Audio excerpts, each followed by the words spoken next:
ஓம் நம சிவாய. பஞ்சபூதங்களால் ஆசீர்வதிக்கப்பட்ட நீ இந்த உலகத்தின் சாபத்தை நீக்குவாய், ஷாவையும் தடுப்பாய், சிவத்தை காண்பாய். ஓம் நம சிவாய. திரு நாகராஜ கோயில் பக்தர்களுக்காக உயிரில்லாத பொருள் தண்ணீரில் இருந்தால் அது துர்நாற்றம் வீசும்.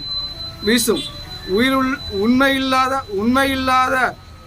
பொருள் வாழ்க்கையில் இருந்தால் வாழ்க்கையே துர்நாற்றம் வீசும். தண்ணீரால் பாவத்தை கழுக முடியும். உண்மையான உள்ளத்தால் சாபத்தை தீர்க்க முடியும். வெளியிடுகிற வாயும் பொறாமை கொண்ட உள்ளமும் துர்நாற்றத்தையே விரும்பும். சிவனை தியானிக்கின்ற வாயில் நாற்றங்கள் வருவதில்லை.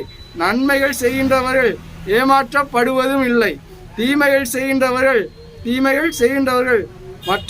மற்றவர்களுடைய நன்மையால் கிடைப்பதை உணராமல் ஏமாற்றப்படுகிறார்கள்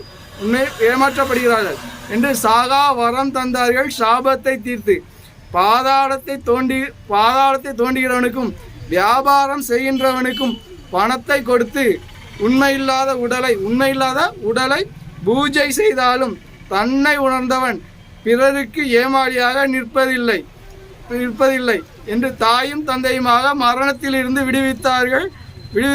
சாபத்தை தீர்த்து பூவோடு சேர்ந்த நறுமணம் வீசும். நன்மைகள் செய்கின்றவர்கள் துர்வாசனையை விட்டு விலகியே நிற்பார்கள்.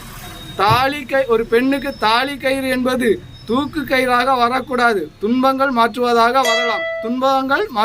வரலாம். அப்படி வெளிக்காக கட்டினால் அந்த வாழ்க்கை ஜெயில் என்று உணர வைத்தார்கள் சிவமாக.